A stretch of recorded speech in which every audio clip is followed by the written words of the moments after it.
Nurse से इस्तीफा लेने वाली कोई नहीं होती। जिस वजह से मैंने आवाज उठाई, जो मैंने एक्शन लिया वो बिल्कुल ठीक है, मैं अपनी बात पे कायम हूँ।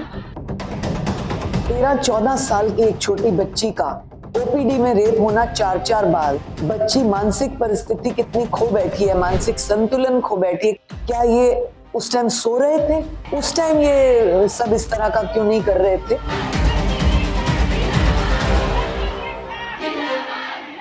इसलिए मैं अपनी बात पे कायम हूँ, ये चाहे जो मर्जी करें। मैं इनसे माफी नहीं मांगूंगी क्योंकि मैंने बिल्कुल गलत नहीं किया, मैं अपने वर्ड्स पर कायम हूँ। हरियाणा में बेटियों की सुरक्षा और सम्मान को लेकर शुरू हुआ विवाद अब बड़े राजनीतिक घमासान में बदल चुका है। कुरुक्षेत्र के एलएनजेपी सिविल अस्पताल में एक 15 साल की नाबालिग बेटी के साथ हुए दुष्कर्म मामले की जांच कर रही हरियाणा राज्य महिला आयोग की अध्यक्ष रेणु भाटिया ने मुख्यमंत्री को अपना इस्तीफा सौंप दिया है। उन्होंने नर्सिंग स्टाफ पर कथित विवादित टिप्पणी के बाद बढ़ते विवाद के बीच ये बड़ा कदम उठाया है। लेकिन इस्तीफा देने के बाद भी रेणु भाटिया के तेवर बेहद तल्ख हैं। उन्होंने साफ शब्दों में कह दिया है कि वे अपने बयान के लिए किसी भी कीमत पर माफी नहीं मांगेंगी। रेणु भाटिया ने दो टूक कहा, बेटियों की अस्मत और सुरक्षा के लिए अगर किसी पद की कुर्बानी भी देनी पड़े तो वह 100 बार देने को तैयार हैं। उन्होंने पलटवार करते हुए कहा कि नर्सिंग कर्मचारियों को अपनी ड्यूटी में हुई उस लापरवाही का जवाब देना चाहिए, जिसकी वजह से अस्पताल के अंदर ही एक डॉक्टर ने इतनी घिनौनी वारदात को अंजाम दे दिया। देखिए, ये नर्स से इस्तीफा लेने वाली कोई नहीं होती। जिस वजह से मैंने आवाज उठाई, जो मैंने एक्शन लिया वो बिल्कुल ठीक है, मैं अपनी बात पे कायम हूँ। 13-14 साल की एक छोटी बच्ची का ओपीडी में रेप होना 4-4 बार। बच्ची मानसिक परिस्थिति कितनी खो बैठी है, मानसिक संतुलन खो बैठी है, कितनी डिप्रेशन में है, पूरी जिंदगी वो ट्रॉमा में रहेगी। और जो 4 नर्सेज, 3 नर्सेज और एक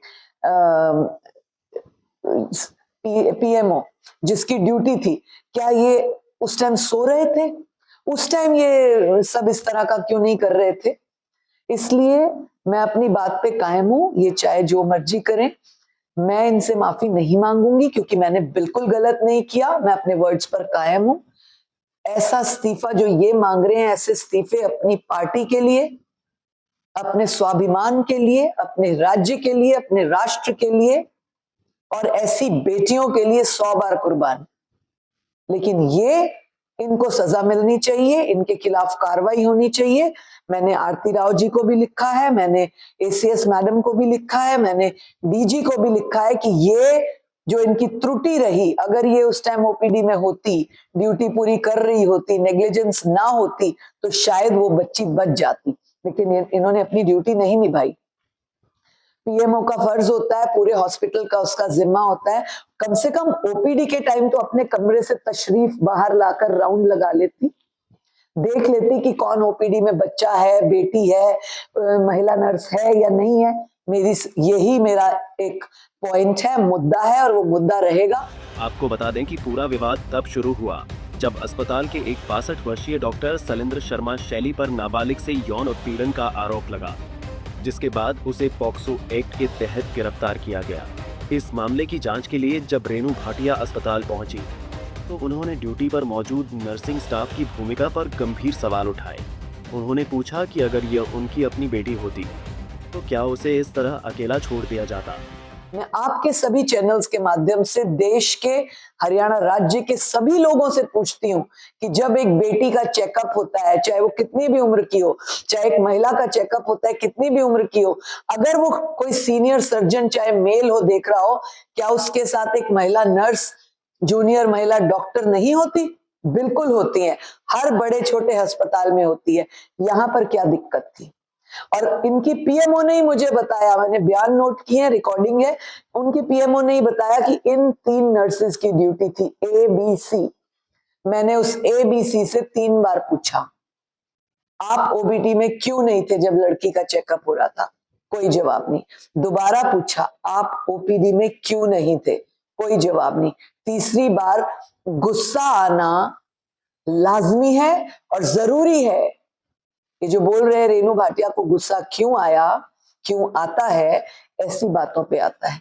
बेटियों की फजीयत होती है तब आता है जो बेटियों की अस्मत लूटते हैं उनके खिलाफ आता है, जो अस्मत लूटने के लिए मौका देते हैं उनके खिलाफ आता है। और मेरा गुस्सा लाजमी था, जायज है। मैं इनसे माफी नहीं मांगूंगी। ये कौन होते हैं मुझसे माफी मंगवाने वाले? कहीं ना कहीं देखा जाए तो ये मामले दबाने की कोशिश की जा रही है। आपको लग रहा है? जो भी है इनको गाइड कर रहा है, चाहे इनके एसोसिएशन का, चाहे वो विपक्षी दल के वो जो महिला है वो कर रही हैं, जो मर्जी कर रहा हो।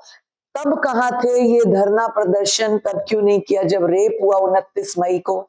6 दिन तक चुप क्यों थे? अब कहती हैं डॉक्टर हाय हाय, डॉक्टर को फांसी दो। जब वो डॉक्टर ने रेप किया तब क्यों नहीं बोला इसको फांसी दो? तब धरना क्यों नहीं दिया? जब उसको दोबारा किसी ने लगवाया, अब कहते हैं कि सरकार के व्यक्ति ने लगाया। मान लिया, जिसने भी लगाया उसके खिलाफ कार्रवाई होगी, वो सरकार जाने। लेकिन आप लोगों ने विरोध क्यों नहीं किया? एक रेपिस्ट को दोबारा दिया, हम नहीं काम करेंगे, हम हड़ताल पे हैं। तब कहाँ थी ये नर्सेस? अब जब खुद पर गाज गिरी है अपनी बेटी के लिए, तो सुनने पे भी टेंशन है। लीजिए, मैं बात को ऐसे कहती हूँ, तेरी बेटी हो, मेरी बेटी हो, इसकी हो, उसकी हो, किसी की बेटी हो, बिन माँ की गरीब बेटी, बाप की गरीब बेटी का रेप होने के लिए छोड़ दोगे? क्या हम छोड़ेंगे अपने बंदे को किसी को ऐसे? नहीं छोड़ेंगे। जब खुद को नहीं करना चाहते हो तो दूसरे के लिए कैसे कर सकते हो? कहते हैं जो चीज अपने लिए अच्छी नहीं लगती वो दूसरे पर नहीं करते। वहीं दूसरी तरफ नर्सिंग स्टाफ का आरोप है कि रेणु भाटिया ने उनके खिलाफ अपमानजनक भाषा का इस्तेमाल किया है, जिससे पूरे नर्सिंग समुदाय की गरिमा को ठेस पहुंची है। इसी के विरोध में प्रदेश भर के सरकारी अस्पतालों में नर्सिंग कर्मचारी सांकेतिक हड़ताल कर रहे हैं और सार्वजनिक माफी की मांग पर अड़े हैं। फिलहाल रेणु भाटिया के इस्तीफे पर मुख्यमंत्री नायब सिंह सैनी की ओर से आधिकारिक फैसले का इंतजार है, लेकिन इस विवाद ने पूरे प्रदेश के स्वास्थ्य महकमे और सियासत में उबाल ला दिया है। पंचकुला से उमंग, शोरान, पंजाब केसरी टीवी।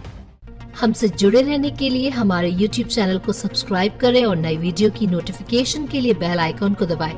अगर आप ये वीडियो Facebook पर देख रहे हैं तो लाइक जरूर करें और ज्यादा से ज्यादा शेयर करें। धन्यवाद।